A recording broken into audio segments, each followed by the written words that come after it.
Paris Olympics medal വേട്ടയിൽ Australia മുന്നിൽ. India medal പട്ടികയിൽ ഇന്ന് ഇടം പിടിക്കുമെന്നാണ് പ്രതീക്ഷ. സ്പോർട്സ് ഡെസ്കിൽ നിന്ന് അനിൽ വാസുദേവ് നമുക്കൊപ്പം അല്പം നിമിഷങ്ങൾക്കകം ചേരും. എന്തായാലും എല്ലാ കണ്ണുകളും പാരീസിലേക്കാണ്. ആ കാര്യത്തിൽ സംശയമില്ല. സ്പോർട്സ് പ്രേമികൾക്കൊക്കെ ഇതൊരു നല്ല സീസണാണെന്ന് മനസ്സിലാകുന്നു. അനിൽ വാസുദേവ് ചെന്നു. ഗുഡ് മോർണിംഗ് അനിൽ വാസുദേവ്, പറയൂ. Good morning SKN. അങ്ങനെ ഒന്നാം ദിവസത്തെ മത്സരക്രമം അവസാനിച്ചിരിക്കുകയാണ്. ഇന്ന് രണ്ടാം ദിവസത്തെ മത്സരത്തിനായുള്ള കാത്തിരിപ്പാണ്. ഇന്ത്യൻ സമയം 12 മണിക്കാണ് മത്സരങ്ങളുടെയൊക്കെ തന്നെ, ഉച്ചയ്ക്ക് 12 മണിക്കാണ് മത്സരങ്ങളുടെ തുടക്കം. ആദ്യ ദിവസത്തെ മത്സരങ്ങൾ അവസാനിക്കുമ്പോൾ ഓസ്ട്രേലിയയാണ് പോയിന്റ് പട്ടികയിൽ ഒന്നാമതുള്ളത്. 3 സ്വർണവും 2 വെള്ളിയും അടക്കം ആകെ 5 മെഡലുകളുമായാണ് ഓസ്ട്രേലിയയുടെ കുതിപ്പ് തുടർന്നത്. രണ്ടാം സ്ഥാനത്ത് ചൈനയാണ്. അവർക്ക് 2 സ്വർണമുണ്ട്. ഇന്നലെ അവർ 2 മെഡലുകൾ നേടുകയുണ്ടായി.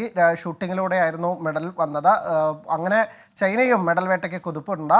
സർവകാല റെക്കോർഡിനൊക്കെ ഉടമകൾ എന്ന് വിശേഷിപ്പിക്കാവുന്ന US ഇന്ന് ആദ്യ ദിനം 1 സ്വർണം മാത്രമാണ് നേടാനായത്. പക്ഷേ ഇന്ന് അവർ കൂടുതൽ മെഡൽ പ്രതീക്ഷ വയ്ക്കുന്നു. അങ്ങനെ മെഡൽ പട്ടികയിലെ വീറും വാശിയും ഒക്കെ തന്നെയുള്ള വീറോടെയുള്ള പോരാട്ടങ്ങൾ തുടങ്ങിക്കഴിഞ്ഞു. നമ്മൾ കാത്തിരിക്കുന്നത് നമ്മുടെ ഇന്ത്യ മെഡൽ പട്ടികയിൽ ഇടം പിടിക്കുന്നതിനായാണ്. ഇന്ത്യക്ക് ഇന്ന് 2 സാധ്യതകളുണ്ട്. 2 മത്സരങ്ങൾ ഇന്ത്യക്ക് മെഡൽ പ്രതീക്ഷയുണ്ട്. അമ്പെയ്ത്തിലും ഷൂട്ടിങ്ങിൽ മനു ഭാക്കറാണ് ഇറങ്ങുന്നത്. 10 മീറ്റർ എയർ പിസ്റ്റൾ വിഭാഗത്തിലാണ് മനു ഭാക്കർ മത്സരിക്കുന്നത്.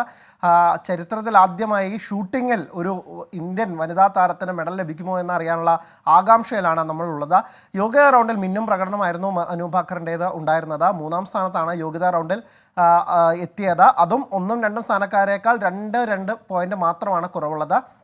അതുകൊണ്ട് തന്നെ ഇന്ന് ഒരുപക്ഷെ സ്വർണം നേടിയാൽ പോലും അത്ഭുതമില്ല എന്നുള്ളതാണ്. അതിന് സീസണിലെ മികച്ച പ്രകടനം അത് ഈ മത്സരത്തിലും ഫൈനൽ മത്സരത്തിലും തുടരാൻ മനു ഭാക്കറിന് സാധിക്കുമെന്നാണ് നമ്മൾ പ്രതീക്ഷിക്കുന്നത്. ഒപ്പം തന്നെ അമ്പെയ്ത്താണ് നമ്മൾ ഇന്ന് മെഡൽ പ്രതീക്ഷിക്കുന്ന മറ്റൊരു ഇനം. ആ ഇനത്തിൽ ഇന്ത്യൻ വനിതാ ടീമാണ് ഇറങ്ങുന്നത്. അവരും യോഗ്യതാ റൗണ്ടിൽ മിന്നും പ്രകടനത്തോടു കൂടിയാണ് ക്വാർട്ടറിലേക്ക് മുന്നേറിയത്. ക്വാർട്ടർ കഴിഞ്ഞാൽ ക്വാർട്ടറിലെ ക്വാളിഫിക്കേഷൻ അനുസരിച്ചായിരിക്കും സെമി ഫൈനൽ മത്സരങ്ങളൊക്കെ തന്നെ തുടങ്ങുക. എന്തായാലും ഇന്ത്യക്ക് ഇന്ന് പ്രതീക്ഷയുള്ള 2 ഇനങ്ങളിലും മെഡൽ നേടി ഇന്ത്യയുടെ പേര് ആ മെഡൽ പട്ടികയിൽ ഇടം പിടിക്കുമെന്ന് പ്രതീക്ഷിക്കാം. ഒപ്പം തന്നെ നമ്മൾ ഏറ്റവും പ്രതീക്ഷിക്കുന്നത് 2ലും സ്വർണം നേടട്ടെ, 2 തവണയെങ്കിലും ഇന്ത്യയുടെ ദേശീയഗാനം ഒളിമ്പിക് വേദിയിൽ മുഴങ്ങട്ടെ എന്നതിനാണ് SKN. ഓക്കെ, ഒരു സെക്കൻഡ്, ഒരു കാര്യം കൂടി ചോദിക്കാനുണ്ട്. പാരീസ് ഒളിമ്പിക്സിൽ വീണ്ടും വിവാദമുണ്ടായിരിക്കുന്നു. ചാരവൃത്തി നടത്തിയെന്ന് കണ്ടെത്തി കാനഡ വനിതാ ഫുട്ബോൾ ടീമിനെതിരെ നടപടിയെടുത്തിട്ടുണ്ട്.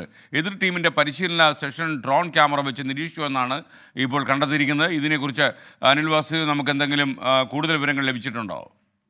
SKN, വിവാദങ്ങളുടെ ഒരു നടുവിൽ കൂടിയാണ് ഒളിമ്പിക്സ് കടന്നു പോകുന്നത്. അത് എല്ലാ കാലത്തും അങ്ങനെ തന്നെയാണ്. ഇത്തവണത്തെ ആദ്യം ഫുട്ബോളിനോടനുബന്ധിച്ചാണ് എല്ലാ വിവാദങ്ങളും വരുന്നത് എന്ന് പറയേണ്ടിയിരിക്കുന്നു. ആദ്യ മത്സരത്തിൽ അർജന്റീനയുടെ ഗോൾ നിഷേധിച്ചതുമായി ബന്ധപ്പെട്ട് തന്നെ വലിയ വിവാദങ്ങളുണ്ടായിരുന്നു. ഒളിമ്പിക്സിൻ്റെ ആദ്യ മത്സരമായിരുന്നു അതെന്ന് ഓർക്കണം. തൊട്ടു പിന്നാലെയാണ് ഇപ്പോൾ അതിനേക്കാൾ കൂടിയ ഗൗരവതരമായ ഒരു വിഷയത്തിൽ ഒരു വിവാദം ഉണ്ടായിരിക്കുന്നത്. കാനഡ ടീമിനെതിരെയാണ് ഈ വിവാദം വന്നിരിക്കുന്നത്. അവർക്കെതിരെയാണ് ആരോപണം. ഈ കാനഡ ടീം അവരുടെ എതിരാളികളായ ന്യൂസിലാൻഡ് ടീമിൻ്റെ പരിശീലന സെഷൻ ഡ്രോൺ ക്യാമറ വെച്ച് നിരീക്ഷിക്കുകയും അതിനനുസരിച്ച് കളിക്കുകയും ചെയ്തത്. അതായത് ചാരവൃത്തി നടത്തി എന്നാണ് അവർക്കെതിരായ ആരോപണം. ഇതിൽ ന്യൂസിലാൻഡ് ടീം പരാതി നൽകുകയായിരുന്നു. അതിന് പിന്നാലെ ഫിഫ ഈ സംഭവം അന്വേഷിക്കുകയും കാനഡ ടീമിനെതിരെ ശക്തമായ നടപടിയെടുത്തിരിക്കുകയാണ്. കനത്ത പിഴ ചുമത്തിയിട്ടുണ്ട്. ഒപ്പം തന്നെ അവരുടെ പരിശീലകർക്കെതിരെ പല പരിശീലകർക്കെതിരെയൊക്കെ തന്നെ 1 വർഷത്തിലധികമുള്ള ഫുട്ബോളിൻ്റെ എല്ലാ മേഖലകളിൽ നിന്നും വിലക്കും ഏർപ്പെടുത്തിയിട്ടുണ്ട്. എന്തായാലും ഒളിമ്പിക്സിന് അല്ലെങ്കിൽ കായിക ലോകത്ത് തന്നെ നാണക്കേടുണ്ടാക്കുന്നതാണ് ഈ സംഭവം.